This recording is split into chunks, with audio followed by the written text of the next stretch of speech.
Collectibles conversation with myself, Dr. Fidgetal, and obviously Callie Comics. How are you today, Callie? Yeah, not too bad, mate. It's surprising it's actually bright in the UK for a change. Normally I'm on these, it's either 10 p.m. or 3 a.m., some ungodly hours. But that will change real soon. Give it an hour, it'll be pitch black. So, Yeah, that's the challenge of being in a completely different country when for me it's noon, for you it's later.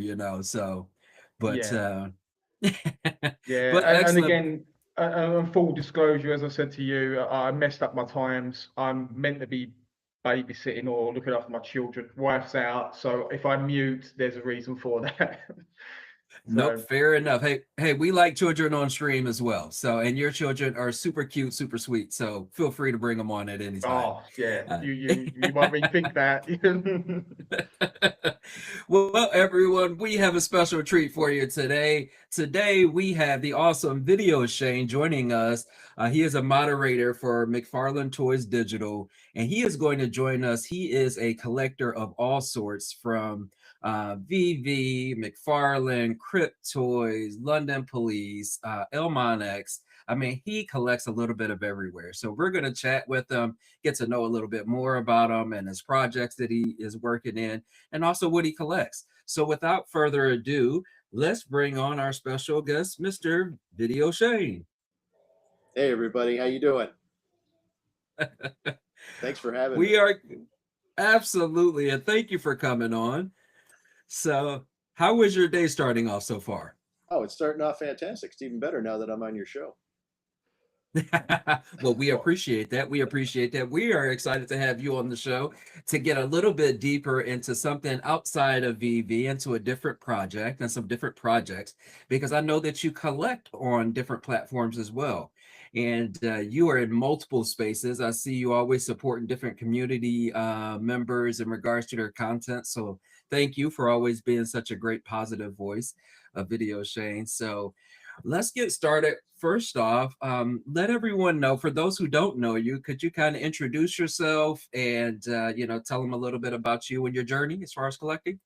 Absolutely, yeah. So I've actually been a collector my entire life. I started collecting comic books when I was a kid, and I still love comic books to this day. And then moved into toy collecting kind of when I discovered eBay, and could get some toys from when I was a kid, recapture those. So and then I'm a huge movie fan. If you can see behind me, those are all my DVD collection. I love collecting physical media as far as DVDs, movies. Yeah, so I've been a collector my entire life. And then it was, I think, 4 years ago, I discovered VeVe. And the reason I stumbled upon it is I was selling one of my comic books, and that process took me an entire year to sell one of my comic books. And the reason is because I sent it off to CGC because I wanted to get it signed by the artist. And then I had it pressed and cleaned and all that good stuff. And what happened was the artist, they overbooked the artist. And so they had to bring all the books to that artist's house, actually. I started that process in January. They ended up overbooking, and then they had to bring all the books to their house in June. So I didn't get the book back until July. Then, because it was a high valued book, I ended up going with Heritage Auctions to sell it. And they said, well, if you want to wait until October, we're actually doing a special auction that's all going to be signed books. And I'm like, and they said, it'll really help, get the price up. I'm like, okay, sir, we already waited this long. So it went through the auction, and by the time you get your funding, I didn't get the check from them until January. So it was a full year of dealing with that, right? Wow. And I had sold stuff on eBay, smaller stuff, prior to that. And, human beings can be human beings sometimes. And, they'll say, oh, the box ended up damaged, or the thing wasn't accurate the way you described it. I want my money back, or whatever. And then eBay just takes the money directly from you, doesn't ask you any questions. And so it became an incredibly frustrating process.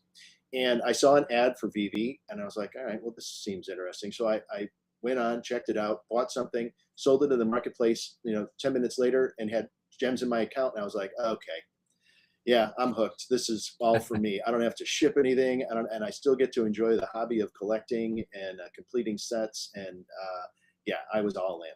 So then I started branching out and learning about all different types of collecting platforms that were out there.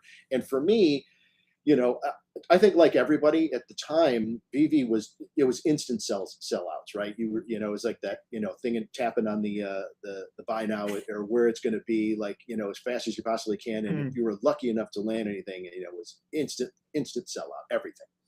And it was incredibly frustrating that I couldn't win, and I hate that feeling of not being able to win anything. So then I stumbled upon a company called Recur, and they were selling you on this idea that they would sell you this, you know, little ring thing, and it would allow you kind of early access, and you know, you'd have a better chance of winning their drops. And they seem to have, you know, really well-known IP, just like VeVe did.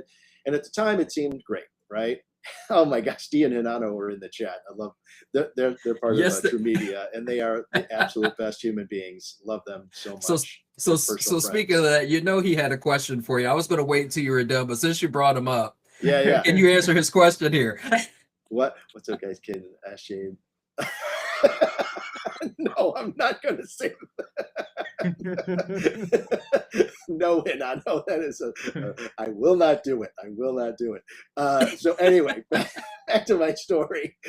So I leapt into Recur, and we all know what happened with Recur. We all got wrecked on that.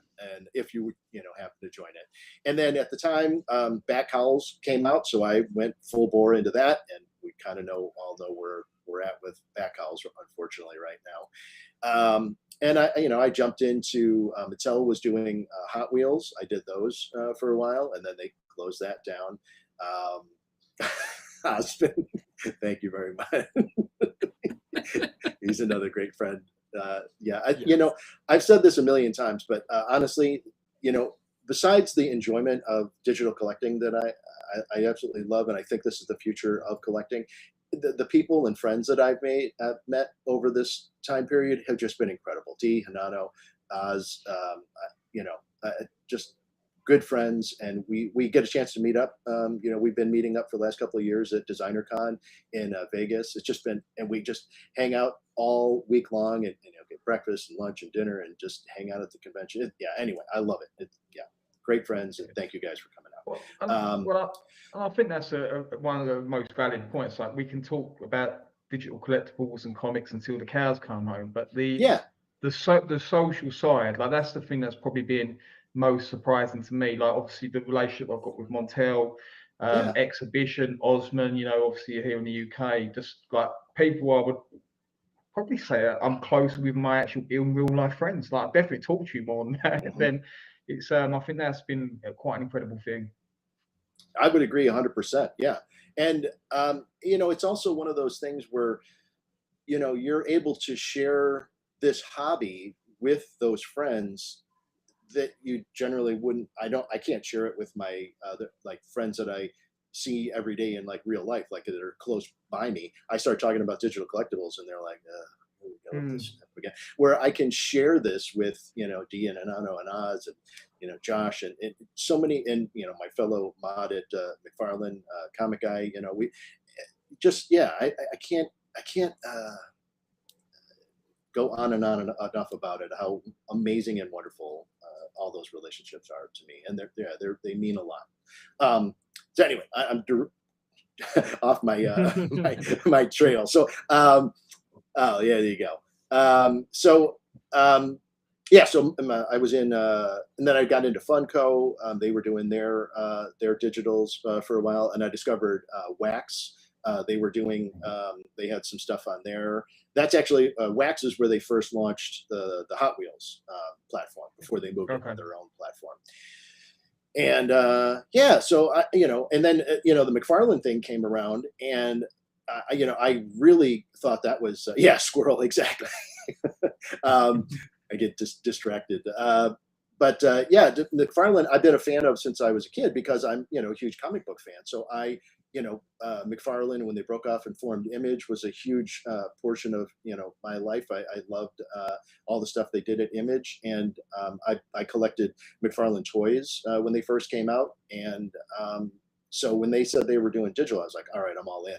And so I started volunteering my time, on Discord, and then they reached out and said, hey, you're here all the time. Do you want to a job? Like, yeah, that'd be awesome. So so it's really been great. I get a chance now. My full-time job is I do video production, and so I do all the videos that are released to promote the drops that we have coming up, and co-host the trivia nights. We have a trivia night coming up on Monday, so anybody that wants to show up, please come out to trivia night. I create the artwork for the POAPs that we drop on trivia nights. So I get a chance to do a lot of things for McFarlane because it's kind of a smaller group. So I get a chance to do a lot of stuff. And then in the last couple of years, I started, because I really believe strongly in digital collecting and this being the future of collecting, I've started hosting panels at different conventions. So I did my first one at San Diego Comic-Con this last summer, and I think we had 10 people from 10 different projects on there. It was really, I was blown away by how well that panel was received. They gave me a room of that could hold 300 people, and I thought, it's going to be embarrassing if there's only like 10 people in the audience. But we ended up filling up the room with 200 people, so it was almost a full house. It was really nice because San Diego Comic-Con came up to me and said they were really happy with it, and they actually want me to come back this year. So I'm putting my panel again together for San Diego this year. Well, that was one of the things I was going to ask you as well, is about like how that panel idea come up, because trying to get, I guess, then the absolute savants and leaders in the digital space all in one room, that's no mean feat, is it? So like, how did that come about? Is that completely off your own idea and intervention? Yeah, as a matter of fact, so I started trying to pitch that idea to San Diego since I started at McFarlane. And so it took me 3 years to get that approved. And once they gave me the thumbs up, I had kind of put feelers out there prior to that. Yeah, and to answer your question, yes, it was all my idea. So I started putting feelers out while I was, I felt pretty good about last year. They'd given me some indications that things were looking positive. So starting in January or February, I started reaching out to people, and it was a challenge for sure, because not all of the leaders of those projects are public facing. They're not like David and Dan. So like I had the CEO of Disney Pinnacle on the panel, and so to try and find her was a real challenge, so I was trying through LinkedIn, I was trying through emails, I was trying in Discord. And of course, you start reaching out in Discord, hey, who's this, how can I get in touch with the CEO? They're like, who the heck is this? You're about to get banned from our Discord channel, And so, it was a real challenge. But I felt really blessed that I was able to put it all together. And shout out to Shay from Candy Digital. She's an amazing human being, and she helped me tremendously. We really became a great working team together to make that happen. She's really well versed in kind of social media, so she helped put together all of the like announcements heading up to San Diego to really kind of get it out there in the public and promote it. So yeah, she's a great human being, another great person that I've met. We actually went out to dinner with her and her husband, my wife and I, and once again, meeting just great human beings. So yeah, that's awesome. And so speaking of, so you were at Designer Con, so I must have missed you. I was there as well. So, you were? Oh man. Yes. So I was there, but I was a little shy. I got to be honest, VideoShane. It was like my second function. My wife wasn't with me. I was there by myself. So I didn't really chat with many people, but I did get a chance to chat with obviously the Mint Hunters and Charlie Fisher, who was just an awesome person. And I've seen a lot of people, but I was a little a little shy to chat with him. But next time, because I will be at DesignerCon this year Nice. for sure. So we definitely will chat, and with Dee and Hanano, they're super awesome. So shout out to the Monday Night Trivia. Guys, make sure you tune in to True Media and all that they have going on. They are absolutely phenomenal and have great content. So make sure you like and subscribe. Also to all of these pages as well, with VideoShane, Cali Comics, and myself.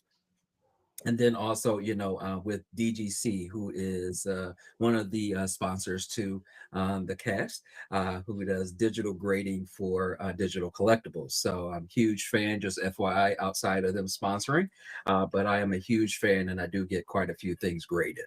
So one quick question that I want to ask, just so we don't lose it, ahead of time before we really dive in, and from Digital Toys with Tommy, he says, can you ask how we know if we hit one of the lucky 8 physicals with the penguin drop? I never even received an email stating I received it. Yeah. Okay. So, so the way it works is when you go into the you're not going to get an email notification. It's a kind of a metadata in the collectible itself.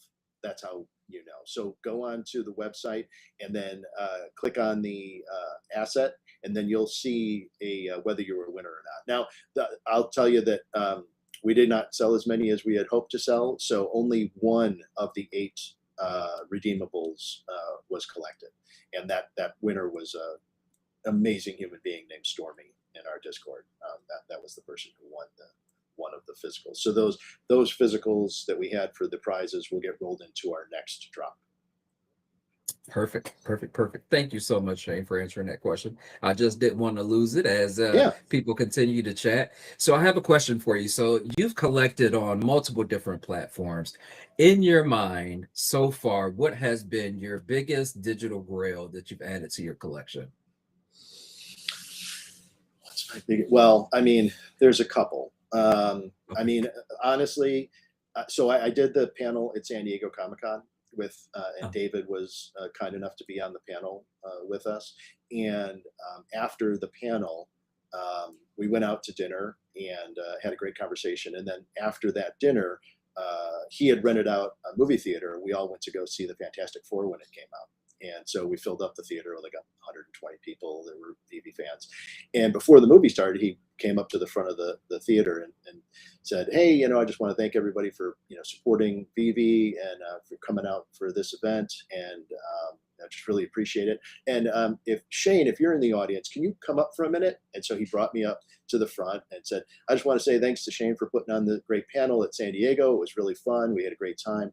And I understand you don't have a gold and silver logo. And I was like, I don't. He goes, I'm going to gift one to you. And I was like, oh my God. I was like, almost passed out. So, so people, I've had friends of mine ask me like, what'd you think of that Fantastic Four movie? And I was like, oh my God, it's the best movie I've ever seen in my whole life. Because my whole, my perspective of the world at that moment was just, rainbows. And so, I was sitting there watching it just glowing the entire time. So that was an unbelievable moment for me.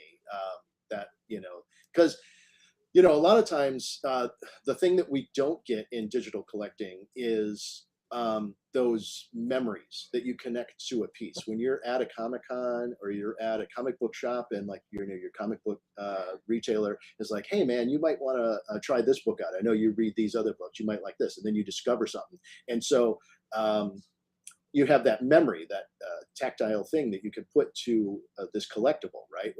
We don't get that a lot with digital. And so when actual moments like that happen, they really resonate with me. And I have a couple of others. It's funny, you said how this was your first decon and you didn't talk to anybody. Your experience is exactly the same as mine. I went to the decon in Anaheim when they announced Lamborghini. And I went by myself, all by myself. I didn't know anybody. That was, do you remember Superstar Money? Those two guys from Canada, love those guys, right? And so they were there, and I had been watching their shows, and like they had a T-shirt they were bringing around, and they had everybody signing the T-shirt, and all that stuff. So like I had those memories of that, and then at that event, they had 2 different pieces of artwork where you could get in line and buy them, and got a digital redemption as well. And I was like, oh my God, this is amazing. I actually can win something on VeVe instead of, trying to hit the button over and over again and losing. I actually could stand in line and get some. So those two pieces are in my collection, and I'll never sell them because Nice. I remember that moment. So, you had mentioned, I think, about Neon Ichiban. And so I discovered Distillery a couple of years ago when they had their booth at San Diego. And one of the things I love about what they're doing at Neon Ichiban and Distillery is that you can get your books remarked. They created their own piece of software that if you buy a book from them, you can have the artist sign it or draw a little drawing on it, right? And Really? to me, that's where we need to move to, like on VeVe or on McFarlane, any of these, so that you can have something that makes it more memorable, and something that won't be as easy to, especially if it's like, something special to you. You might not want to flip it. That's right now, there's a lot of this kind of flipping element to digital collecting.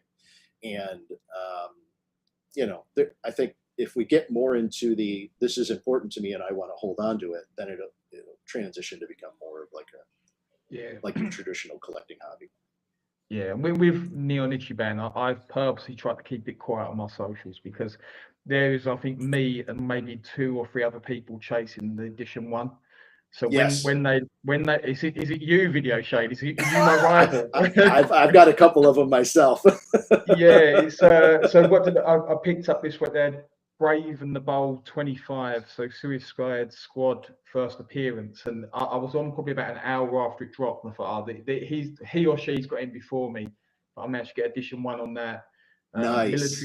Military Comics 1, managed to get the first edition on that. So, but then again, if you're not quick enough, you can easily go and not mint, but buy from their store. And pick up a load of edition 2s, and it's that feeling of dread that you've missed out. But yeah, I like what they're doing. I purposely kept it on quiet through selfishness. Totally understandable. Totally understandable. Yeah, I think what they're doing there is really important for digital collecting as a hobby. I'm not a huge fan of the fact that they're not on chain. It's their own proprietary thing, but it gets the general public to understand this idea of buying something digitally and owning it and having the ability to resell it. And so as long as they're moving in that direction, it's a positive for our hobby as a whole. That's one of the things I talked about at San Diego was that, I asked people to raise their hand at the panel, and I said, who in here has never bought a digital collectible before? And there was like probably 25 people, which was I was very happy about that because they were willing to take a chance. Yeah, they came into a panel. Yeah, they came into a panel that they didn't know anything about, and they were willing to listen at least, right? And so then, there's a lot of negativity around crypto, and so that they were willing to there's some breakthrough happening. So that made me very happy. So they raised their hand, and I said, well, I'm going to tell you something. Every single person in this room has bought something digital. You've bought an album off of iTunes. You've bought a movie off of Fandango. You bought an app for your phone. You bought a skin in a video game. Every single person in here has bought something digital. I'll tell you the only difference between digital collecting is that those things you don't own. With digital collecting, you own them and you can resell them. That's how you know that you own it. You can resell it. It's not any more complicated than that. And if Distillery and Neon Ichiban can get people over that hurdle, then that's a good thing for our hobby. Excellent. That's it. Now I have a question for you, VideoShane. In your collecting style, are you more of a comics collector, collectibles, and are you a special mint collector? Okay, so if you look at my VeVe collection, it's definitely skews more towards comic books. And part of that is because I personally believe that comic books are going to be the thing that tips us over the edge and gets people to accept digital collecting. The reason I believe that is because people already read comic books on their digital platforms. You look at subscriptions to like services like Neon Ichiban, or prior to that was Comixology. And the idea of buying books digitally on a Nook or all of that kind of stuff has been established for over a decade now, right? And I think once people can understand, well, I'm going to spend $14 a month to get a subscription to whatever Marvel's platform is, but I don't actually own any of them because I can't resell them. Once they come over to the idea that they can buy it and own it and then resell it, then that'll be the trigger point, I think, personally, that moves people over. So that's why I try to do my best to buy stuff on drop day. And and now that they've added the reading experience on the website, oh my God, the reading experience on the website, I can watch it on my big screen. You know, I'm getting a little older. My eyes aren't as good to look at it on my phone and pinch in and all that stuff. To look at it on the computer is fantastic. So with that said, I definitely skew more towards comic books. But I still love digital collectibles, and I love playing with AR. Like if we're out in public, you know, I'm messing around and taking pictures with AR with the collectibles, and I love that aspect of the collecting as well. Sorry, the third question was special mints. Special mints. You know, I'm not a special mint guy. And I'll give you a quick story about that. I probably got taken advantage of. There's been, over my 4-year journey, I've probably been taken advantage of many, many times, made mistakes many, many times. But I'm part of Disney's Pinnacle pin collection, which I love that project. I think it's a great project. But because I don't really collect mint numbers, I had a person reach out. One of the great things about that project is that you can trade. And I love that aspect of it because they understood pin trading is a big aspect of physical pin collecting, right? And so I had a person reach out to me recently and said, hey, I see you got a mint number 5. I'm trying to collect as many low mint numbers as I can. And I was like, okay, well, what are you going to give me? And he said, well, the one like number 7 just sold for like $200 more than the last regular pin sale. And for me, I'm more of a completionist when I collect. I like it, if I can complete a set, like it does something in my brain that like I've completed that, now I can move that onto another task essentially. Like I love knowing that I have completed that. I'm not a person who stacks. I don't go and buy 25 of a particular collectible thinking I'm going to make $1 million in the future. That's I generally don't look at the financial aspects of it. I collect because I like collecting, and the completionist of a set really does something, you know, for me mentally. And so this person said, well, I'll give you these other 2 pins that will complete your sets, and I'll replace the pin that I'm getting from you just with a higher mint number. And those other 2 pins were like a couple of $100 a piece to be able to complete those other 2 sets. And I was like, yeah, okay. So it was a win-win. This person got a low mint number that they meant something to them that they liked, and I was able to complete sets, and I was happy. So, you know, I think that's one of the exciting things about digital collecting is it adds so many different layers to collecting that you can't do in the physical world. You know, the idea of mint 100%. Hunting, the idea of, you know, getting rewarded for completing sets. Like I completed that, what's that, Hank Hollywood comic book? Or yeah, Hank Howard. Yeah, that's the one. I completed that set, and then I got the 3D cover version, you know, because, you know, and you can't do that in the physical world. You know, it's not like you can go to Walmart or whatever and complete your set of McFarlane action figures, and then they're going to say to you, oh, we saw that you bought all these toys at Walmart, and we're going to send you a new toy now because you completed those. There's no way to track that kind of thing, where you can do that in the digital world.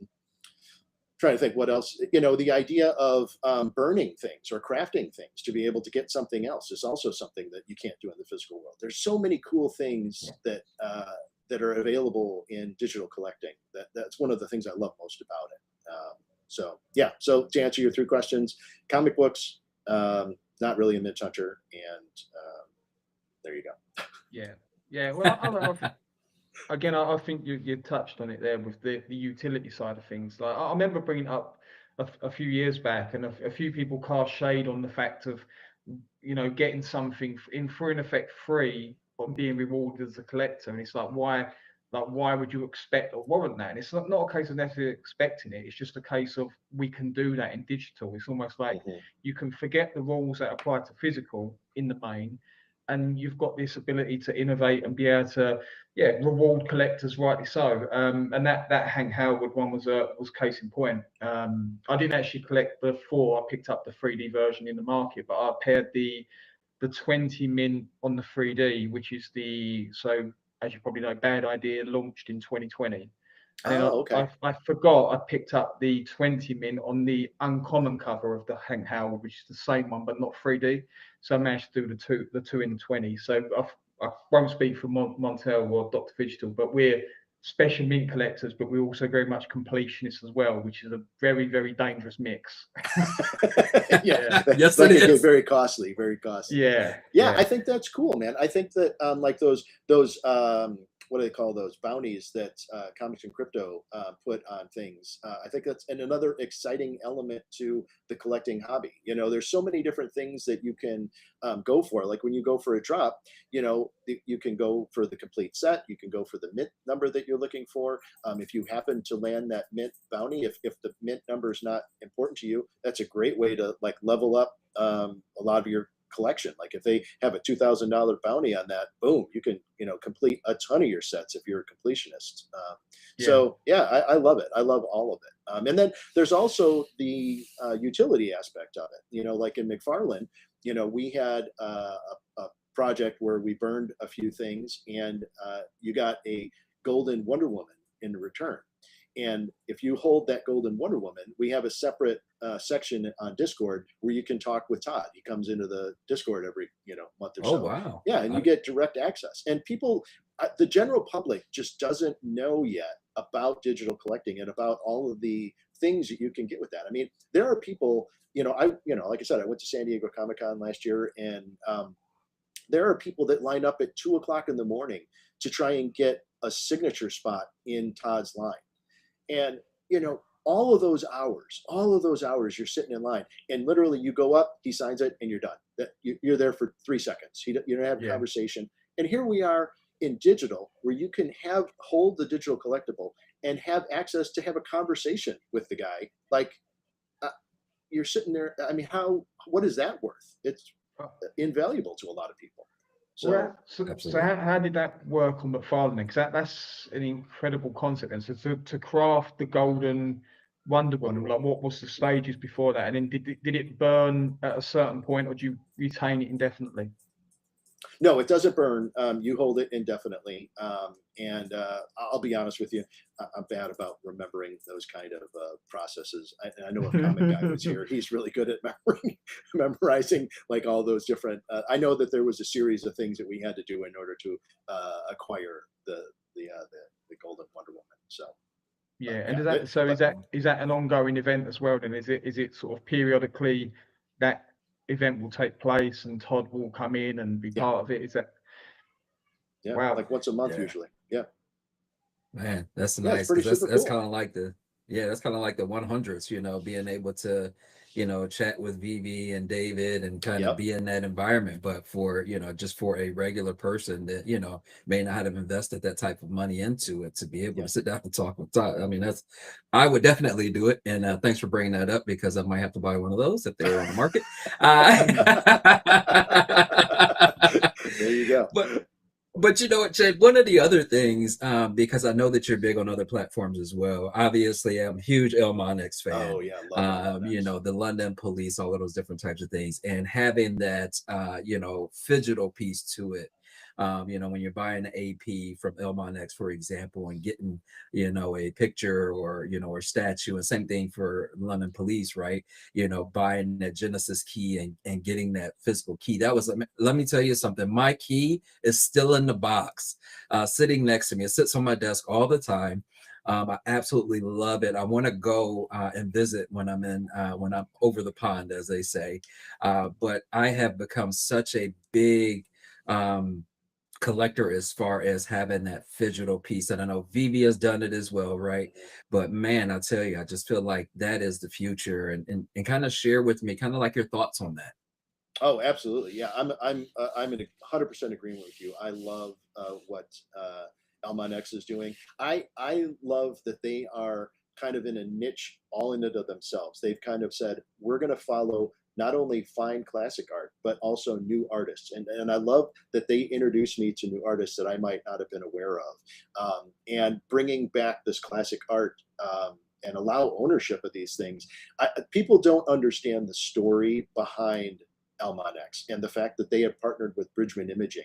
And they are the only ones who have the authority to create these pieces of artwork from the high resolution scans that Bridgman Imaging produces. They Bridgman Imaging is the official, I guess, scanner or whatever for all of the major museums across the world. So yeah, to have the relationship they have is unheard of. And people, you tell people, well, I own a Mona Lisa, and they say, well, can I just go to the, there and take a picture of it?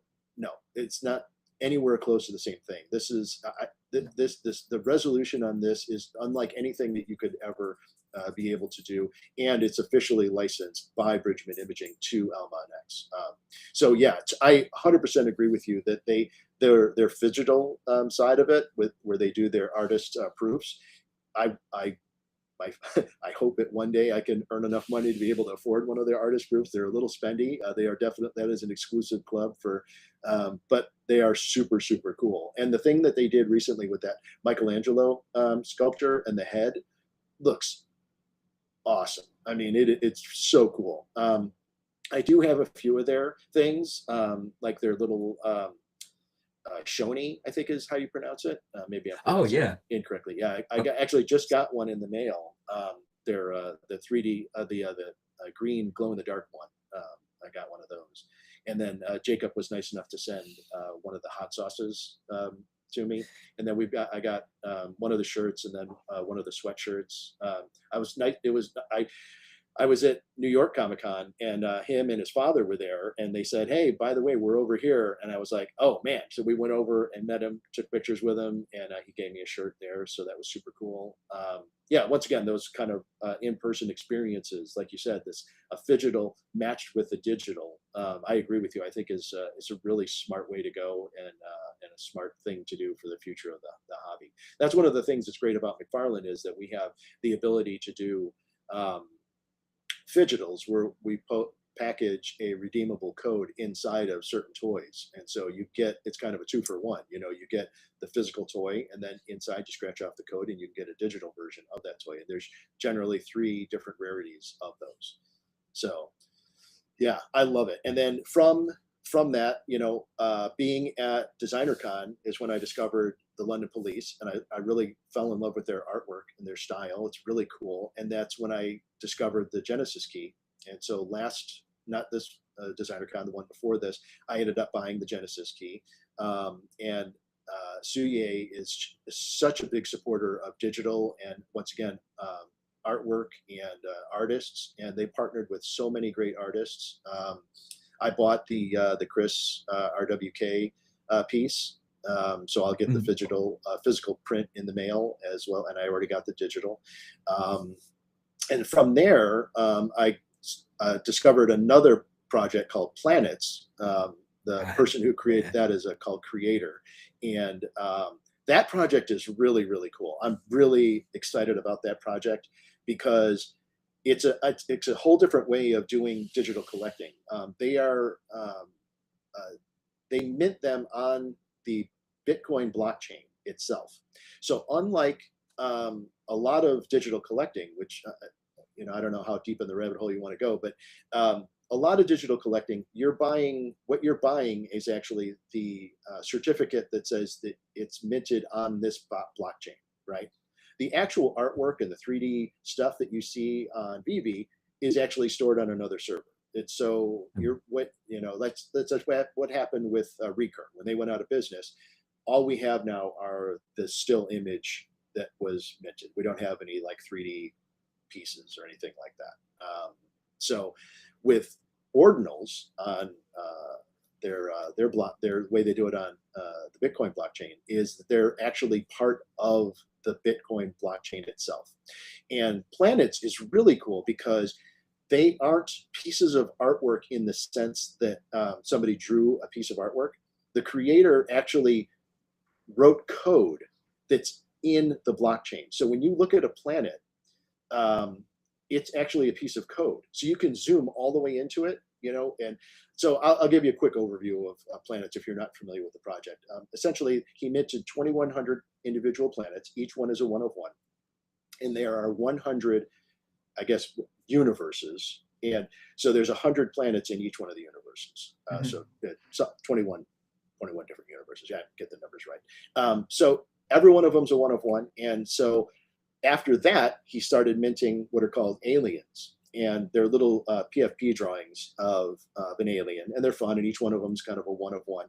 And you can add aliens to your planet. And now what he's working on is a game to be able to incorporate all of those together.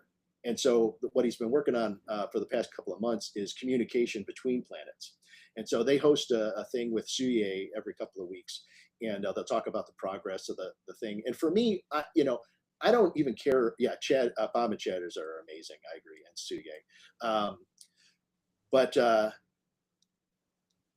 yeah, anyway, so for me, I just want to support him as an artist because I think what he's doing is super cool. Regardless of whatever the financial implications are, I just love the idea of supporting somebody who's out there creating art.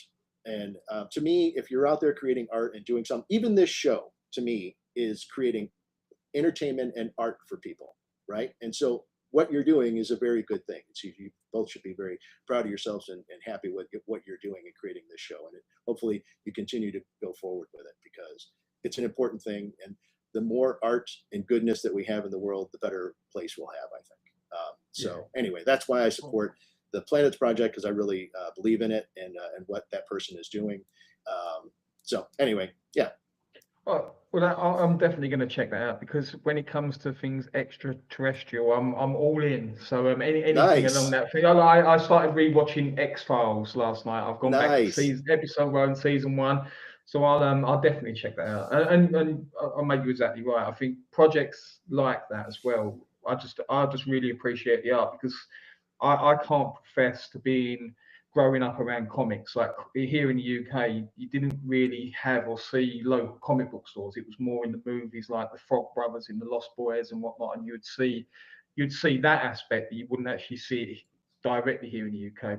And I think the big thing that's pulled me, whether it's VeVe, Neon Ichiban or Candy, is appreciating the cover art more than anything else. So yeah, when it comes to NFT projects, the art piece is always what attracts me. Yeah, I agree. 100%. And I am in the planets, by the way. I was trying to find my planet, but I didn't. Nice. Yeah. That's so awesome. that's why I was looking down. I'm like, and then I was like, I don't want to take too much away. And they're like, why is this guy playing on his phone and not paying attention to the stream? But yes, I am in the planet, but I have not minted an alien though. Oh, dude, they're super cheap. They're like $5. Just mint. Are they really? Yeah, I gotta they're super get cheap. one then. Yeah. I was definitely excited. I definitely minted. I love what they're doing. I mean, they're awesome. Matter of fact, we are trying to schedule to get them on the stream for next month. They have agreed to come on. We're just trying to work out the scheduling piece. So maybe I can try to get creator on as well. Because I think for us, so obviously we do this stream to have conversations with collectors and artists and, really just try to bring it to light because there's so many great projects out there that people are just not aware of. Or the fact of, we always talk about, and you mentioned it in the beginning, is people really don't get collecting until they actually get into it, right? Yeah. And then you figure out, these people become your family, like Dia Hanano, right? Yes. They are in this chat because they love you, VideoShane. They are, but it's one of those things that like when you join this community and then you really connect with someone like Callie, for example, right? And we're, the reality is if it wasn't for VeVe, we would have never connected. We're on two different countries, 2 different time zones. But he is truly like like a brother to me. Like his girls are super cute, and we're girl dads, right? So it's like you can share in that experience of, we're at 2 different stages. My girls are big, right? But I miss those stages. But then also, you can laugh at those different things and meet with people.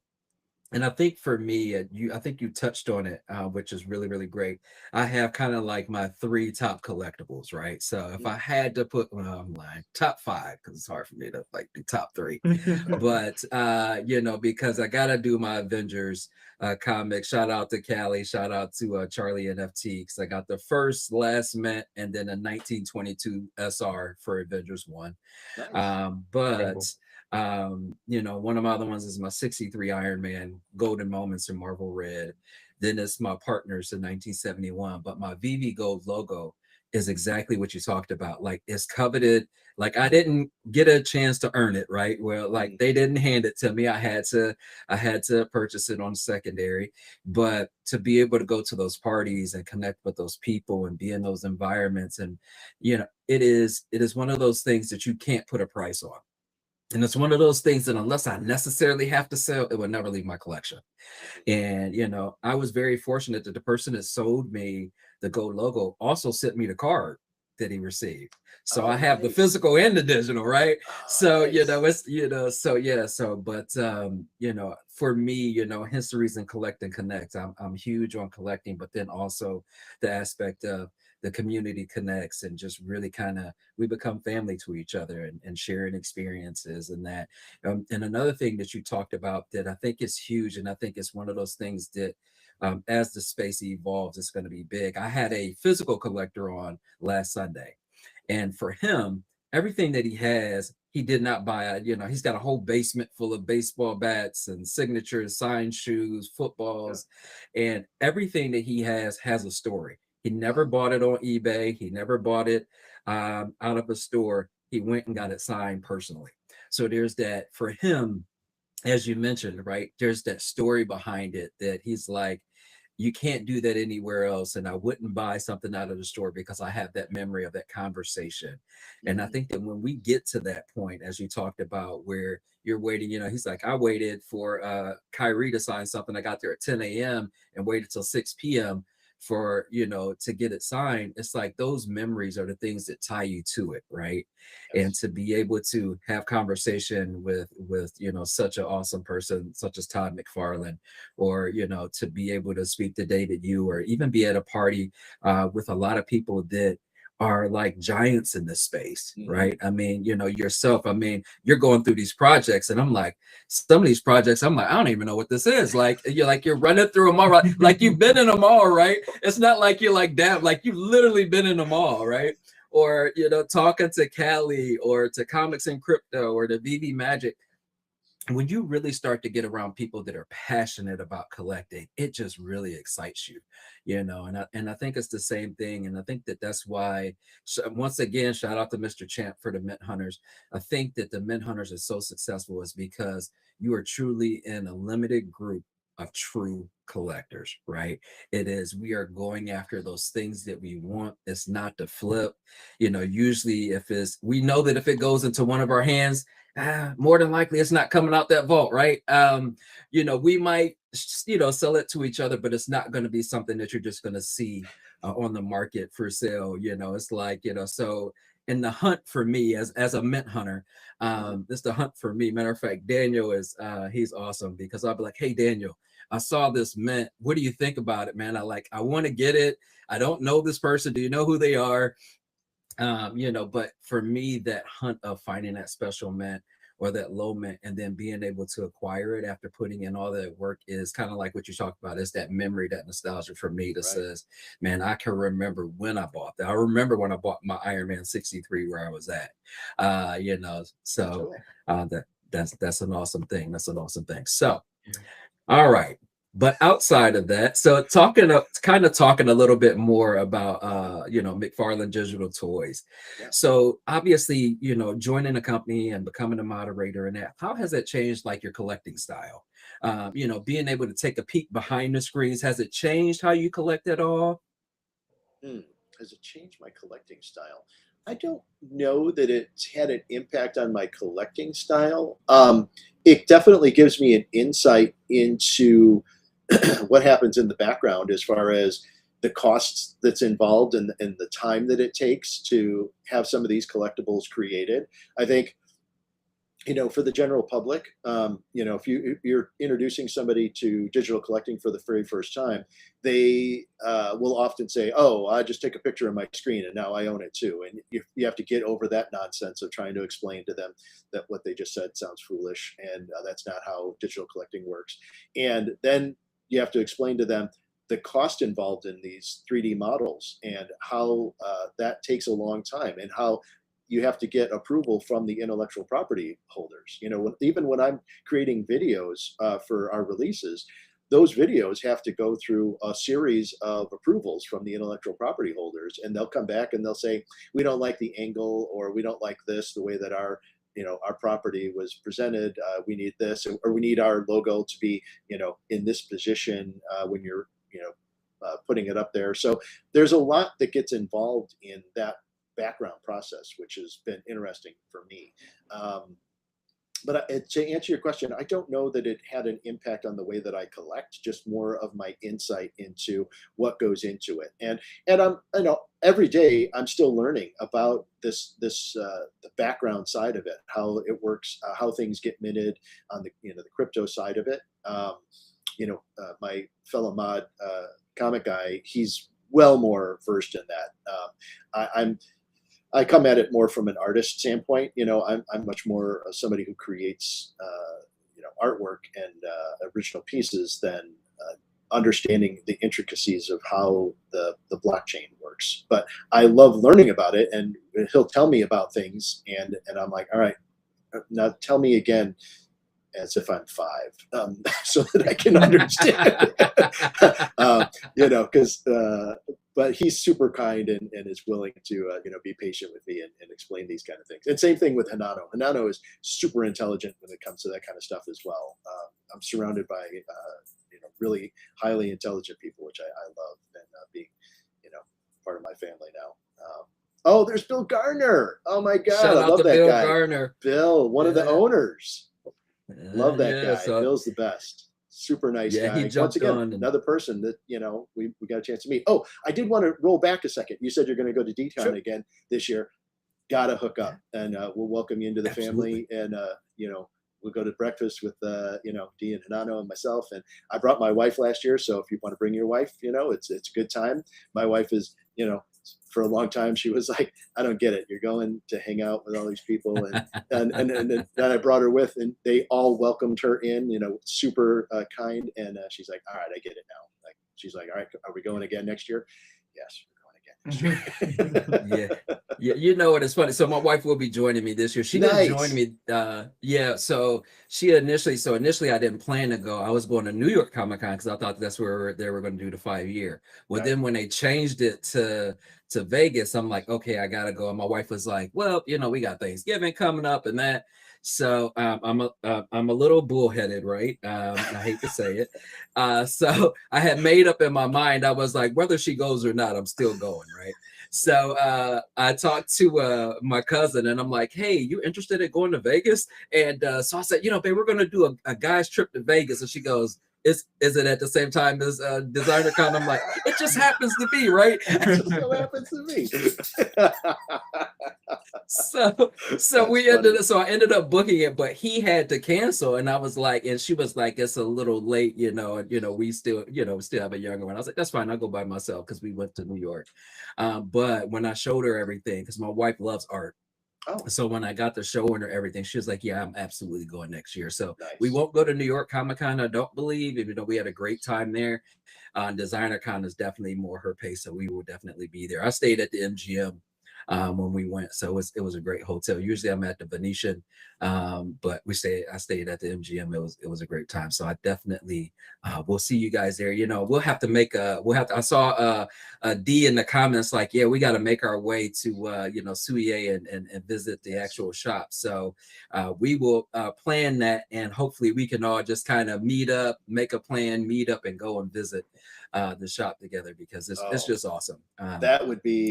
That would be an amazing trip if we could all. I would love to go to that gallery and support Suye and what they're doing. That would be amazing. But Designer Con. Actually, Venetian is probably my favorite hotel on the Strip. I go to a video convention every year, and so I've stayed at just about every hotel. But Venetian, that's the best one for me. I love it. But we usually stay at the Plaza when we go for Designer Con, because it's you get a discount because it's connected through Designer Con, and it's literally like right across the street from where the convention is. So.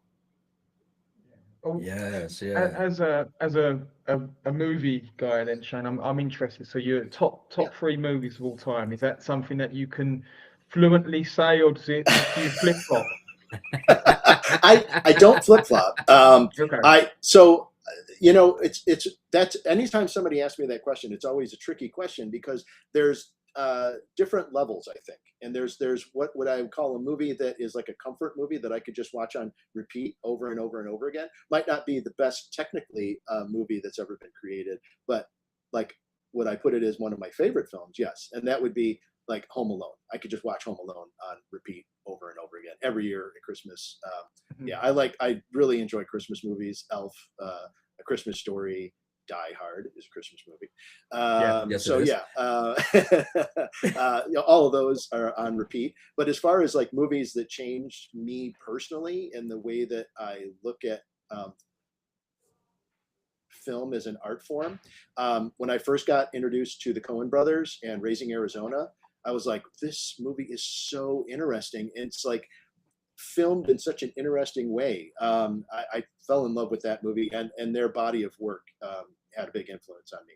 And of course, Star Wars, you know, that's a kind of stereotypical answer, but you know, Spielberg and Lucas both had a huge impact on me growing up. And as I was getting older, you know, the kids that came out in the 90s, Kevin Smith and Robert Rodriguez and Quentin Tarantino, that group really had an impact on me. I read Rodriguez's book, you know, Rebel Without a Crew, a bunch of times, and so yeah, there's been a lot of films that have had a big impact on me and the way that I look at the world. I look at film as just an amazing way to reach people, and I think we learn best through story, and so story is really important to me in an art form. So yeah.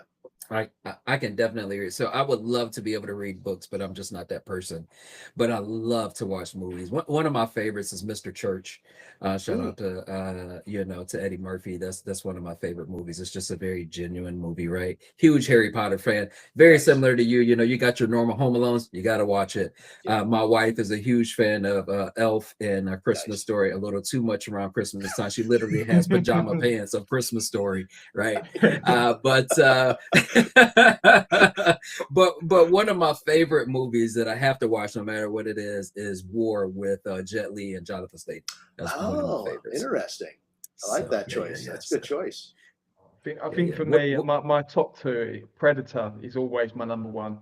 Nice. So when that dropped recently, that was a big deal. And then Aliens, I think growing up and getting that in that era, like Vasquez, when she starts going off on one, like that film is an adrenaline fueled ride. But then my third one's quite unique. It's have you heard of Once Were Warriors? I have heard of that. Yeah.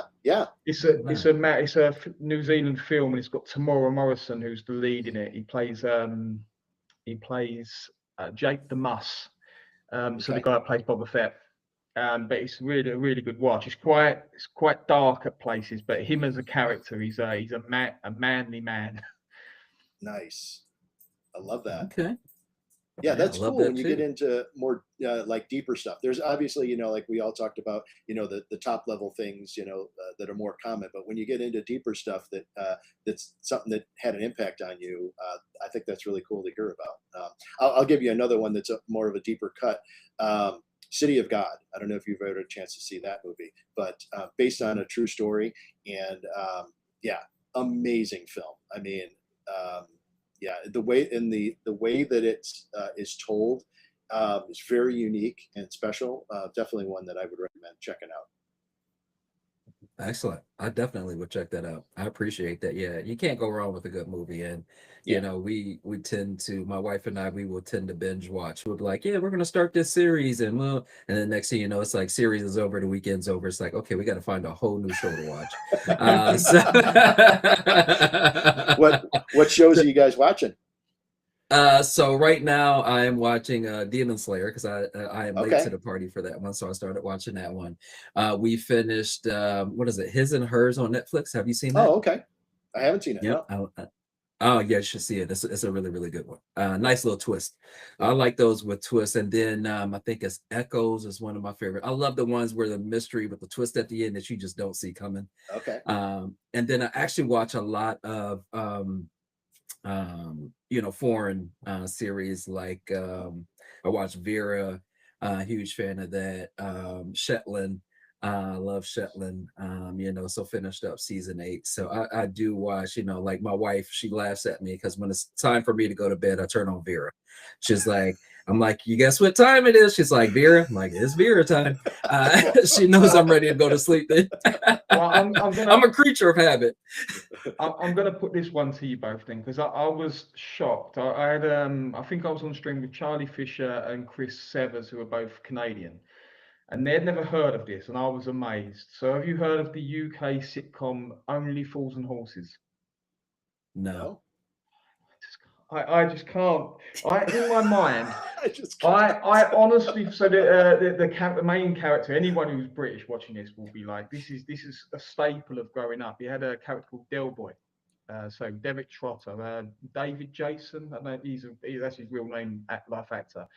But here in the UK, that is your staple. But yeah, I was amazed when they didn't know it. But maybe it's just that's a thing. Yeah, I'm it's gonna always watch it now. interesting when you talk to people about, and that's the case, I think, even here in the States, because there's so much material now with all the different streaming services that everybody, like the pieces that you had, the series that you all described with Vera, and I haven't watched his and hers. I haven't watched any of those. I think you fall into things that, you know, you're either comfortable with or that, you know, it recommends to you. And so everybody has their own kind of group that they will watch. It's not like, you know, back in the old days, you know, you look at a TV show like MASH, right? How many people in the United States watched the final episode of MASH? It was almost like, I think it was 80% of the country watched it, and as it happened live. And we just don't generally get that nowadays, now that we have streaming. You know, I remember back in the day when Lost was on, and that was kind of a water cooler show where, you know, because there were so many mysteries with it, and people would come in the next day and everybody would gather around and chat about what their theories were about what was really happening in Lost. And there's definitely a segmentation that happens nowadays. And when you find somebody who's watching the same show as you, then you immediately, you're like, you know, you connect and you're like, all right, let's talk about it. But our shows, we love Severance is one of our favorite shows. Yeah. Okay. Ted Lasso, we've actually watched that twice because we loved it so much. And then the creator of that created another show called Shrinking, which is amazing. Okay. Yeah, we watch a lot of television. But Murderbot was a super fun show. There's only been one season so far. We're watching Hijacked. Yeah, we watch a lot of stuff. But yeah. Well, I think, as I said earlier, I'm currently X-Files. I'm only a couple of episodes into it. It's probably my 3rd or 4th round of doing X-Files. I think every sort of probably 5 years I come back round to it. But the one show, it never is on any of the streaming services it would seem. You can't even pick it up in non-traditional ways, let's say, and that is The Wonder Years. That I don't think it's not on YouTube. You can't find it anywhere. So at some point I'm going to invest and pick up the DVD. I think you by chance you don't have that in your rack there, do you, Shane? You've got Wonder Years I don't. Yeah, that is one of my favorites all time. Now, question: do you guys have cable or what? Do you just do streaming? So because I love television way more than I should and spend way more time on front of the screen than I should, we have both DirecTV and every one of the streaming services. What about you, Kelly? Yeah, pretty much the same thing. Again, having 3 daughters, you know, you need that sort of mix so they can all get into the shows of Disney and Netflix, Amazon. I do have a stick with an app, but the subscription has ended on that one. Yeah. So I would encourage you guys to check out Superbox. It's on, yep, it's on, and you can buy it on Amazon. It's a blue box. Okay. Now the box is expensive. It's about $330 for one box, but it is free streaming. So you buy one box, it goes to one TV. You download an app for live TV, and then there is an app for video on demand. And there's about almost 2,500 pages of movies and video on demand, not including TV series. And then live is is from all over. So hence the reason why I can watch everything. And all you do is you just pay for the internet. Once you buy the box, all you need is internet and you'll get access to all of the shows. We've had it for... Is this technically legal, or is this... Yeah, it's technically legal. Sad part is, so Brilliant. listen, I've been paying for cable for like this long time, and I go to my in-laws and they had this box, and they've had it for like 2 years at that point, and they're like, oh yeah, it's like it's free. And I'm like, you guys over here pirating like cable? Like, what's going on here? And like, why didn't you tell me about this? So we bought the box almost 2 years ago, and I said, I'm gonna try it out for a month and then we'll make a decision. About a week and a half in, I canceled my cable, and we've had the box ever since. Wow. So okay. It is. I made a note to myself. Yes. So. Yeah, absolutely. I do recommend that. Nice. So VideoShane, I do have a couple more quick questions for you in regards to just in regards to collecting in general, and then we have a rapid fire round where we're going to ask you a few questions really quick and get your responses to them. All right. So, but quick question. My next question is where do you see digital collecting going in the next 5 years, or where would you like to see it go? Where would I like to see it going? Well, you know, I think right now there, what is there, a couple of thousand people that are really involved in digital collecting. It's so small. Our community is minuscule. We've got to find a way to open it up to the wider audience. And if anybody, I think that's one of those magic bullet questions. Like, how do you get it to be there? And I had mentioned earlier in our chat about, I think comic books are that pathway. The problem is that even comic books is a small niche. You know, if you look at the number of people that actually buy and read comic books, it's a small number, you know, comparatively to, like, say, the number of people that buy albums, you know, or people that are into, you know, other different extracurricular things that they do. So I don't know. A lot of people think gaming is the route to go to get people involved. I'm really disappointed in Starbucks. That's another project that I was part of.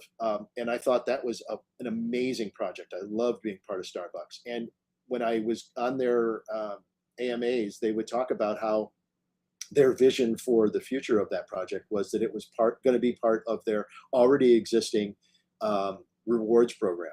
So when you open up the app to go buy Starbucks, you get points, you know, whenever you buy a drink. And their vision for it was that those stamps would allow you to either accelerate or some sort of gamification. They didn't know exactly what it was, but they wanted it to be part of that app and to be part of that the future of how you connect with Starbucks on a deeper level. And they had some amazing prizes. They had a prize towards the end where you had to participate. I can't remember all the details of the participation, but the prize was they flew you to their coffee plant in South America and gave you a behind the scenes tour of how they roast and pick and do all of the things for the coffee. I'm not really a coffee drinker, but I love matcha, and the rewards for it were amazing. So I think that could be a really good way if companies understood the idea of that's how you connect on a deeper level to your customers. If somebody like McDonald's or, you know, any of these places where you have an app, if they incorporated digital collecting into that and get people used to the idea that you buy something and then you can sell it in a marketplace, that's really the only hurdle that they have to overcome. And I think that could be a great way to reach mass adoption. Just getting people used to the idea that, you know, whatever it is, let's say let's just pick McDonald's, and you happen to land the golden burger or whatever NFT, and it gives you free, you know, sandwiches for, you know, once a month. And after a year, you're like, I'm getting tired of eating McDonald's. I'm going to sell it on the marketplace. And somebody else is like, yeah, I'll give you $100 for that thing, because I know I'm going to use that in food that I'm going to eat for the rest of the year, right? And so that could be a really great pathway. But, you know, we're all kind of guessing at this point. None of us know what that magic answer is. So, yeah, I think that's exactly right. And again, there was a point, probably when I first got into the digital collecting side, there was an element of the investment element, you know, side of things, and I think when you fixate so much on that, it's almost like you want tomorrow to come now. But I think once you step away from that and understand that it's a much deeper thing, and you can embrace digital collecting, you know, whether it's 5 years, 10 years, like I'm just enjoying it as it is right now. Like remove, and that's why one of the reasons I don't even bother looking at my VeVe vault value. Like it's just irrelevant in some ways. Yeah, 100%. And selfishly, when it comes to, again, like the special mint side, or even if it's building something out like DGC or California Comics, I want time. Like I need time to build that, so it's ready for when what we all probably believe is the inevitable happens. And I think one of the big things as well, and I've said this maybe before on the stream, is like, for me, it sounds pessimistic, but I just want people like VeVe and the other NFT platforms just to survive. Like if you can survive, as you said, we've got quite a minuscule community size here, then really when the narrative drops, it should just take care of itself. Yeah, I agree. I'm in 100% agreement with you. The value of things, it doesn't really have an impact on me because I don't sell a lot of stuff. And I'm here because I'm enjoying the hobby as it's growing and changing, and I'm here for the community. And you know, if those things were worth something in the future, that's just an added bonus to me. But to your point, I do want to try and complete some of my sets before that narrative hits, because I know that then they'll be way out of my reach, you know, even right now. And that's part of the problem for me, is that because I'm in so many projects, you know, I'm in ElmonX, I'm in Cryptoys, I'm in McFarlane, I'm in VeVe, I'm in, you know, I get the list is probably, you know, 20 long. That's one of the things I've been doing the last couple of years, is I'll have a t-shirt made when I go to a designer con, and it has all the icons of all the different things I collect, and it says I collect digital at the top. And it's more of just, I want people to stop me and like, all right, what is this all about? You know, so I can have a conversation with them. But so yeah, so it's hard for me to spend, you know, we all have a certain, every one of us, whatever our economic level is, we all have a certain value of things that we can spend money on every month. That's disposable income, and that's what this is, disposable income. And so I'm so spread around that it's hard for me to complete a lot of the sets. Like I look at, you know, my Disney Pinnacle collection, I'm like, I don't have $100 extra this month on that, but I could spend 50 on this, you know, this new drop on VeVe or what, you know. So it's like I gotta watch and see, you know, what I can actually spend money on. But yeah, to your point, I'm scrambling to try and complete my sets before something does trigger it, and then all of a sudden that $100 thing that I was looking at buying is $1,000. I'm like, well, all right, well, I'm not going to be able to swing that, you know. Yeah, you know, and it's funny. I think that like for me, you know, obviously I came in during hype cycle, right? 2021, end of 2021, golden moments, all of those fun things, right? And you know, in my mind, you know, and I think that from a special mint collecting, when I really got into that, it was like, you know, I know that a lot of those prices were inflated, right? We had bots, we had all kinds of crazy stuff going on. But I think that what most people forget is though some bots did buy at those crazy prices to hype it up, there were people like us that actually bought at those prices because we believed in it, right? Yep. So, you know, I remember paying $3,000 for my Iron Man, right? Wow. So in this time where, you know, you got a special mint or something like that, and that price comes up, and I'm like, if I paid $3,000 for an Iron Man during that point of time, and this is a special mint, and I was willing to do it then, and I have the disposable income to do it now, and I know, you know, it's something that I believe in, that I'm still going to do it, right? Yep. So, you know, but I'm buying those things that I love, that I'm passionate about. Like when Predator dropped, yep, I got to go for at least 2, right? Yep. You know, you just have those drops that it's like, you know, you really don't care about the price of it because you just love it, right? Like Ren and Stimpy, I'm going to go for it because, yeah, it's Ren and Stimpy, right? Yeah. You know, so people are not going to, we just talked about on the stream, like people are going to, when some of us hit the log, and we'll be so excited, and they'll go, why are they excited about a log, right? You know, but it's, you know, it's just one of those things. So I, you know, for me, and I do like being in the other platforms, and I do favor some more than others. Yeah. But you know, from what I'm seeing in the different platforms and what they're doing, you are absolutely right. Like for the platforms that I believe in, I am full force, all about supporting, you know, content, buying the collectibles or art that they drop. Just being there, being a part of that community. And then for the others, hey, if I like what they have, I'll buy it, and kind of go from there. But it's never going to be a why did I buy this and now it's at $5 when I paid 25 for it. Well, I bought it. I thought that it was valued at the 25, whether it goes to 5 or not, has nothing to do with the company. So there's that. But VideoShane, we're going to jump into some rapid fire questions. I just got 5 for you. Okay.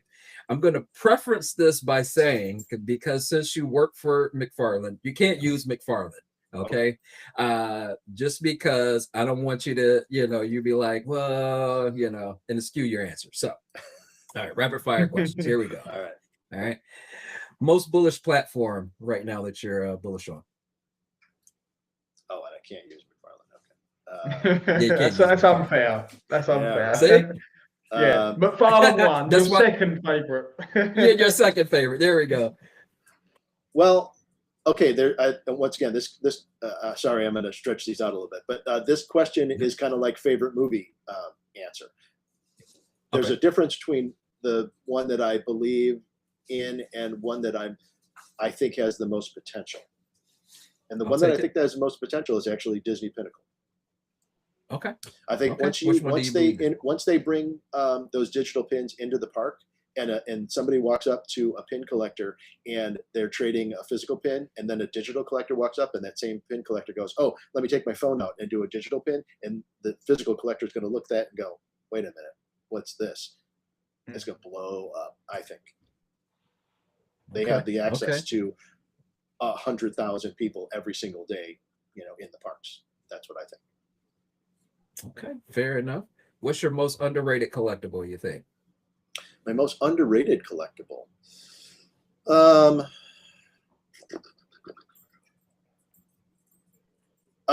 So I'm hoping.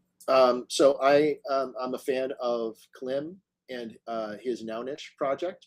And I owned a complete set of both Volume 1 and Volume 2. And I had a chance to meet with him at DesignerCon, and he was on my panel. I did another panel at DesignerCon this year with 5 different people. And I like him as a human being, and I love him as an artist. And I think my set of those 2 is underrated, undervalued, because I think that he may have some things planned to reward people that are part of his community. Perfect. Shout out to Kid Arcade and Nounish. When I was at DesignerCon at Ninja Karaoke, Kid Arcade was giving away Nounish gifts, and he had the big Nounish glasses and everything on. So shout out to Kid Arcade as well. Yes. Okay. Next question. Just before you get into that next question, can I give a shout out to Broadcat, the chat? The guy that Brock McBroadcat. I don't know if you've seen what he's done, Shane, recently. He put out, about if you own the original DeLorean series, I don't care what anyone else says, I'm going to give you some sort of airdrop. Like that to me, that's a guy that gets it. Yes. Yeah. 100%. I agree. And shout out to Kid Arcade. Absolutely love that guy. So one of my, one of the absolute favorite people I've met since coming into this community. He's such a character. You can't help but to have a good time with Kid Arcade. Yeah. And a talented artist as well. Yeah. Oh, absolutely. I still got to have him make my Iron Man. Yeah. All right. Kid Arcade, I promise you, I got to get you to make the Iron Man. Okay. Next question. Current grail that you're chasing. Oh, current grail that I'm chasing. It's not a single item, but I'm trying to complete my Golden Moment set. I bought 3 more last night, actually. And so I still have like 6 or 7 more to go. I was incredibly lucky to have been gifted a partner statue by my children for Christmas. And wow, man, that's a nice gift there. That was an incredible gift. And that's not a cheap gift. No, it was not a cheap gift at all. And it was one of those ones where I was like, I feel absolutely terrible that you did this and spent this, but thank you. I look at it every single day. And so, so now that I have that, that was the one that would have been my grail. And so now that I have that, now I've got to complete the Golden Moments collection. So that's and then I suppose that puts you in. Look, it's probably an easy quandary to put in. You can't ever sell that, can you? That is now no, a legacy piece. That's incredible. yeah, they are, yeah. Yeah. So people, yeah, I have some amazing children. Yeah. So speaking of that, you just added another question to the list. What's your favorite collectible from the Golden Moment set? That's yeah, that's easy. Partners. So outside of the gift, right? What Yeah. would be your favorite from a more of a look or nostalgia tied to it? Outside of the partners, I got to give you stipulations because that is unfair because your kids bought you that. I know, right? Yeah, that's an easy one, right? Yeah, it would have to be one of those two pieces of artwork that I had mentioned that you got from buying the T-shirts at that designer con. I look at those all the time, and so I know how limited they are. And I remember the moment that I got that. I had each one of the artists sign the shirt, and unfortunately, we lost one of those artists. Yeah, so that piece. I know you're talking about. Yeah, you know. So yeah, those pieces are important to me, both of those. Okay, fair enough. And what is one piece that is not in the digital collecting world that you want to see in the digital collecting world? Oh, that's easy. I would love to see movies brought into the digital world. I mean, as soon as and movies and music, that's another thing. Talking about what could turn the tide. Imagine if we had 5 rarities of a Taylor Swift album that was released digitally, and that would 100%. blow the doors wide open. People would be like, wait a minute, I can buy this album and I actually own it and I can resell it in a marketplace. And there's a secret rare version that there's only 40 of or whatever. And, if that gave you early access to concert tickets or whatever, that you start incorporating utility into that. And, brings back to this idea of, one of these McDonald's or Starbucks or whoever, you can utilize NFTs in a way to figure out who your most loyal fans are and reward those fans. Right now, the extent to which you can do that is earning points through Starbucks and then you get free food. Or, it used to be back in the day, it's, Subway, you used to get a punch card and every, 10th stamp, you get a free sandwich or whatever. That's not really rewarding somebody who's a fan. You're not collecting that data in a way that says, this person has spent thousands of dollars with us. Let's reward them in some fashion, or acknowledge them in some way, or to be part of a community. My musical tastes are a little strange, but one of my favorite artists is Weird Al Yankovic, just because I like comedy, and he's, in my opinion, the GOAT as far as he owns an entire genre in and of himself. Name another parody artist. There isn't one. So that he is the greatest of all time. Anyway, but like, if there was a way to go deeper into being part of his community, and I could own a digital version of his album, oh my God, I'd have to start selling plasma or body parts or whatever to be able to afford all the money I would spend. You'll be eating ramen noodles. As an in-between, would you accept, for example, music like the LP cover? So even if it didn't have the music attached to it, like we've got now with some of the movie posters with Bill and Ted and Back to the Future and Star Wars and whatnot, is that something that you would be quite interested if they brought more of that on board? I'm going to say no. And the only reason I say that is because I haven't been a person who's gotten involved in the VeVe-verse or the metaverse. Living in that hasn't been a thing that's been appealing to me. No shade to anybody that loves that. And I know that there's a lot of people in our community that spend a lot of time in there and build and have their spaces. I'm just, me personally, I'm waiting more for Meta and Google and Apple to get off their rear ends and get the glasses figured out. And ElmonX is kind of first in line for that as far as geolocation of your artwork. I want to be able to walk around my house with my glasses on and have my ElmonX paintings on the walls. And now, to answer your question, yeah, if there was that aspect of it, then I might be more interested. But as it is right now, I'm not a super big fan of the posters in VeVe. They're just not I mean, I have a bunch, but mostly just because they were easier sets to complete at that time. They were a little less expensive, so I could knock and out a the set. geo, I recently bought a VR headset, and the geolocation element. I think when that does come, and we might be way off, you know, we might be easily 5+ years on that, but I think that is just a huge thing. Again, you know, imagine hanging one of your ElmonX pieces on your digital wall behind you, like it doesn't really get better than that when it comes to Absolutely. does it? Yeah, and if you have it set up to where if you have a friend or a guest come over to the house and they have their glasses and they're able to see what you've geolocated in your house, oh my God! I mean, next level, next level. Yeah. Well, I'm glad you said that about the posters and movie stuff, because I am I'm probably very unique in the sense of I love them. So Hey, I've managed that's to pick up. Yeah. So again, it gives me the opportunity to stack and, you know, pick some cheaper mints up. But yeah, I think it's the music stuff and like the videos. You know, it'd be interesting to see what they do in the collect chain and how they adapt that. But yeah, fun times. Yeah, I'm a big believer in the idea of collect what you love. If you love the posters and you love mint hunting, you should do that. You should do whatever makes you happy. The thing that bothers me is, you know, we'll post stuff for McFarlane about the digital drops, and the physical collectors will come out and it'll just be post after post crapping all over digital collecting. And I think to myself, never once in my life have I gone on to like a sneaker collectors hub and said, why are you guys collecting shoes? You should be, you know, making fun of something that somebody else collects. Like, why do you waste your energy with hatred? Just say, hey, if that's something that you guys enjoy, cool. I'm not into it. Okay, cool. That's cool. Well, I do hone Todd's statement around the broccoli that you probably will. Yes, 100%. The amount of gifs I will put out. Don't do as many now where I just put a broccoli gif. It's like they probably think I'm a lunatic. Like I don't get it at all. But it's like someone commented on that we see on VeVe. Draco bought the 1978, which is the Boba Fett True FA, and it was $9,500. It's outstanding, one of one.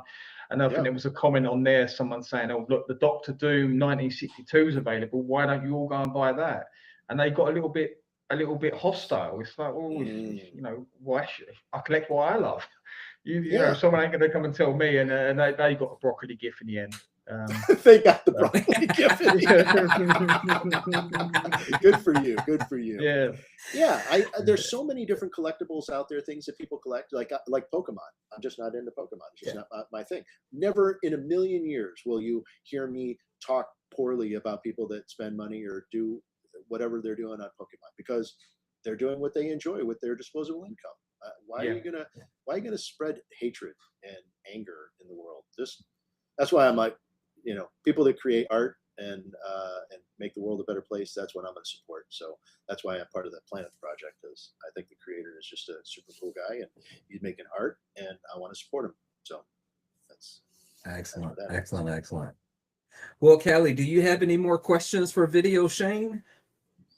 No, I think it was really insightful. Just to pick your brains, and like I said, the whole panel thing you did before, I just think again kudos. You know, the fact that you got that gold and silver logo, so I think that was more than deserved. And just I think the way, like, I watched it from afar, like probably a lot of people did, just how calm and cool you were doing that, because like I don't mind being social, but I would have been a nervous wreck. You held it together like a professional. So fair play. Thank you for that. I really appreciate that. It's very kind of you. Absolutely. Well, VideoShane, is there any questions that you feel like we should ask you before we let you go, or anything that you want to tell us about before you jump off? No, I just once again, I want to give you both a huge amount of credit. You know, doing a YouTube show on a regular basis is a daunting task. I had done it for a couple of years. Some friends and I got together and did a show on independent comic books, and you know, talk about a niche within a niche within a niche. You know, our audience never, you know, reached any kind of numbers. And it's definitely a lot of work. And so I give credit to you guys, to obviously True Media Group are just out there doing so much work every week. Informant, you know, everybody that's out there doing shows, and of course, VeVe Zombie, their show is fantastic, and Bill introduced me to Earth 2, which was super kind of him. Yeah, this is the kindness that is spread throughout, and the kindness that you guys have shown to me, and I just appreciate it. And I can't wait to hang out at DCon. We're definitely going to grab a meal together. I'm looking forward to it, and let's try and figure out how we can plan to get to Souillet's gallery. That's a bucket list item for sure. But as far as you know, things to ask me, you know, I think just just keep moving forward. We just keep believing in, and we all agree that this is where we think the future is going, and we just gotta, you know, keep spreading the word. Let people know about it when you're out and about, and you know, you're taking an AR picture with VeVe or whatever. Just, you know, make sure that somebody is watching you do it, and then hopefully they ask you a question. What's that all about? Like, just keep spreading the word. That's all we can do is our community is to help get the word out. That's what I'm doing with these panels. I'm hoping that I get the word out. You know, last year we had, you know, whatever, 20 people that were not part of the community, and they were willing to come to a panel. You know, hopefully I get another 20 this year, and we just keep slowly doing. Everybody's got to do our part. We can't sit around and when people in the comments say, "Oh, when's VeVe going to start advertising?" When are you going to start advertising? You guys are doing it right now with your show. So everybody's got to do their part. That's what I would say. Well, on that note as well, actually, tomorrow the California Comics website launches. So nice. I was waiting for a moment to do it, and now we're bringing on. We've created a roster.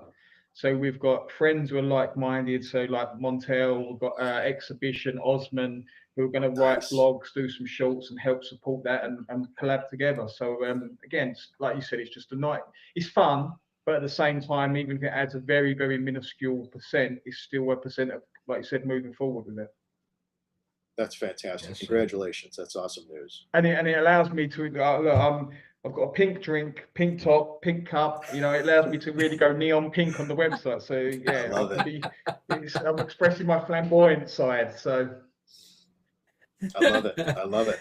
Well, congrats. Excellent. Well, VideoShane, if you wouldn't mind, while we wrap up, would you mind sharing your socials for everyone so they can know how to contact you? Oh yeah, that's a good question. I'm really bad about that kind of thing. I don't even know them like off the top of my head. Let me see if I go on to. I mean, probably the easiest way to reach me would be through X. But definitely jump onto Discord and join the McFarlane Discord, and make sure to come out to Trivia Night on Monday. Yeah, we have a great time. It's a lot of fun. My contact on X is at the real VideoShane, and then obviously I'm one of the mods on Discord, so just, you know, reach out through there. Yeah, that's probably the best way. Okay, fair enough. Fair enough. And Daniel, I'll let you shout out California Comics and DGC as well. I got to keep shouting out DGC because I'm a huge fan, just FYI. No, they are not paying me to keep doing this, guys. I'm just telling you. Yeah, no, like you said, I can't plug it. It's no, sort of thanks again anyone who's given support on that front. I have to thank my daughters as well, because barring a couple of interruptions from my 4-year-old, they've been as good as gold. They have been. Yeah, I'm scared to go in the other room and see what Khan's been called. But, you know, but yeah. Very cool. Thank you. Yeah, and thank you guys so much for joining us today. We were so honored to have VideoShane on, have a great conversation with just a genuine collector, a great person from the community. VideoShane, I look forward to seeing you at DCon, maybe even sooner. You know, maybe we'll make our way to Hawaii, visit Dia Hanana. I think that we all need a nice beach vacation. I'm just saying. Dia Hanana, we need you to you know, help us set that up. We need a nice VeVe event in Hawaii. I'm just saying. But guys, make sure to tune in we have so many different great content creators and shows out there.